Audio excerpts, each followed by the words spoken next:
the energy of what helped to change the culture in the city to develop into what turned into crunk. So it started with bass music, as we know. And all I was saying, I didn't never say Master P started crunk. I said Master P basically changed the fucking energy of the South. Didn't know Memphis records like that. We weren't really I mean, in the y'all club knew scene, y'all knew Memphis records. Y'all but knew not in the Memphis records. club. In the club. Oh, all right. Yeah, I'm not talking about niggas in the cars. Let's talk about what ran the culture of the nightclubs. All right. Hitting the motherfucker yet. Yeah. We wasn't pushing this shit. We wasn't starting riots yet, like y'all. It wasn't fight. It wasn't fight music. Yeah, it was party music. That came later from influences from y'all. Yeah, it was just rowdy club music. Yeah. A lot of people confused because they saying, you know, who created crunk, this and that. And I was telling people, it's not even about the word crunk. Right. Memphis is not claiming that we was the first people to use crunk. We never used that. The overall, what the conversation was about is the style of music. It's your man Delvin. Welcome to Delvin's Room. And bruh, who started the Crunk Era conversation? It's getting real, man. But it seems like we finally getting to the bottom of it, because after Lil Jon went on the Breakfast Club and kind of hinted at Master P starting crunk, then it forced DJ Paul to come out and be like, hold up now, don't forget about 3-6. And now they finally chopped it up, and it kind of really got to the meat and potatoes of it all. You feel me? Because Lil Jon let us know what he meant by saying that Master P, he felt, started crunk. And I get what he's saying, you feel me? Because Atlanta at that time was doing a lot of the bounce music, you feel me? A lot of the bass music, you feel me? Everything was more about good times and getting wild, you feel me? As opposed to getting crunk in the club, just going crazy, throwing, fighting, all type of crazy shit going on, right? It didn't evolve until until they heard Master P about it, which is very interesting, you feel me? I can get where he's coming from, because Master P came with that new rowdy energy, you feel me? Which both him and DJ Paul agreed that Master P flipped the game with that, you feel me? Master P brought a different type of energy to the South, because if you listen to first Southern music, whether it be Ghetto Boys, whether it be Outkast, whether it be UGK, down South music was really soul. If you listen to the UGK, think about Ghetto Boys and them back in the day. They were making more like soul hip hop, you feel me? Like samples, a lot of blues type vibe, you feel me? So it was still on some, it was, that's why I say when people say no lyricism in the South, y'all crazy as hell. UGK, Ghetto Boys, and Outkast, like, stop it. So, but it was more of like that, where it was like quintessential hip hop, you feel me? Really do your research on them first Southern hip hop groups, you feel me? It was real, you feel me? People don't give them enough credit, in my opinion. But I can see what Lil Jon say, that Master P came and he brought that rough, rugged part of the South, particularly New Orleans, and it bled into other, parts of the South. Now, DJ Paul says, bruh, we've been bucking in Memphis, you feel me? Which is true.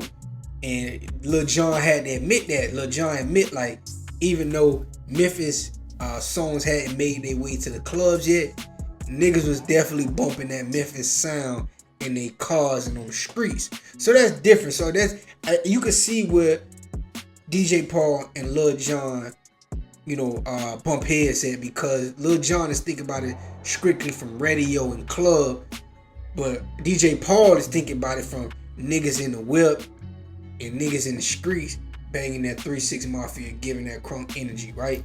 So, nonetheless, however you look at it, it's very interesting. But here's the thing. Here's why I say they shouldn't give it to Master P. And I get Lil Jon said the younger people can't say nothing, which would be people like me, because it's like, you know, around the time all this shit going on, I'm like 5 and 6, so I get what he's saying. But I've done the history. I'm a hip-hop historian. I do the history. Even though I wasn't there, I go back and do the history, right? So, the thing with Master P is, Master P went out west before he came back down south, right? Which is very, very pivotal in this story, because if you really listen about it, if you really listen about it, you can hear West Coast influence in that song. Tell me I'm lying. What is that? What is that screeching sound? That's on some nothing but a G thing shit. It was some funk in Body. Listen to that beat. That perfect to that. That is some West Coast shit. You feel me?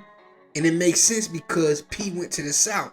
So even though the beat is still high energy like the South, it definitely has some West Coast influence. We can't deny that. You can't deny that. That shit definitely has some West Coast pop. That's why that shit was bumping on the West. That's why Master P was able to get a deal out west before niggas in anywhere in the South really could. You feel me? So you have to put that into the equation. You feel me? Because 3-6 Mafia didn't take no trip out west. So they version of crunk, or just rowdy music, hype music, fight music, whatever you want to call it at that particular time, it more demonstrates that Memphis and that southern style, because nigga, they didn't go nowhere. So when they say tear the club up, that's strictly some Memphis crunk or buck shit, whatever you want to call it. He said DJ Paul admit they didn't really call it crunk.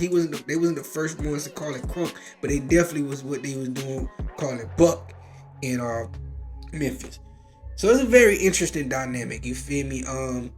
It really depends on where you lay it at, but I think we all can say that 3-6 Mafia really kicked off the crunk movement. Now, once you take that away from it, once we get that established, okay, that's cool. Once you get that established, but what Lil Jon did, he took it to a whole nother level. You feel me? He made it commercial. He made it to the point you couldn't escape crunk. You feel me? That's what Lil Jon did. Lil Jon put it on steroids. Lil Jon took it around the world. Lil Jon took it somewhere else. It became a phenomenon. You feel me? The way Lil Jon did with it with crunk. So we got to give Lil Jon his credit. We got to give him his respect in that regard. You feel me? Yes, I believe Memphis started it. I do believe Master P got the South rotted while we was still doing soul, before we were doing like soul hip hop. Then boom, Lil Jon just took it to a whole nother level. And the great thing about the South was, at that particular time, everybody was on the same shit. You feel me? Everybody, whatever everybody else was doing, the South was kind of connected. You feel me? Once crunk hit it, okay, this is what we on down south. Down as soon as it hit Florida, you had a goddamn Trick Daddy. You can't catch me, boy. You feel me? You go up to goddamn Carolina. This one for North Carolina. Come on and rain. You feel me? It started hitting past Detroit. You feel me? Started hitting everywhere, bro. Like once it hit, David Banner in Mississippi, like a pimp on the floor. So everybody was on one accord in the South, and that was a beautiful thing. Everybody was like, okay, we on this crunk shit. Let's get on it. You feel me? And that's how it gotta be. You know, I keep hearing people say, you got to get back to regional sounds. You got to get back to city sounds. That's true. But one thing about the South is, and I hope we don't lose that, everybody got to be on one accord. You feel me? Yeah, Memphis going to do what they going to do. Florida, we going to do what we going to do. Georgia going to do what they going to do. Carolina's going to do what they going to do. You know, Mississippi, everybody going to do what they going to do. But once you have that shit kind of like mapped out where it's like, okay, we still fucking with each other in this type of way, that's when that shit is number one. So I think we got to get back to doing that, because this discussion just really showcased how unified they was back then. And, you know, that shit was dope, man. But it's your man, Delvin. Delvin's room to the next one.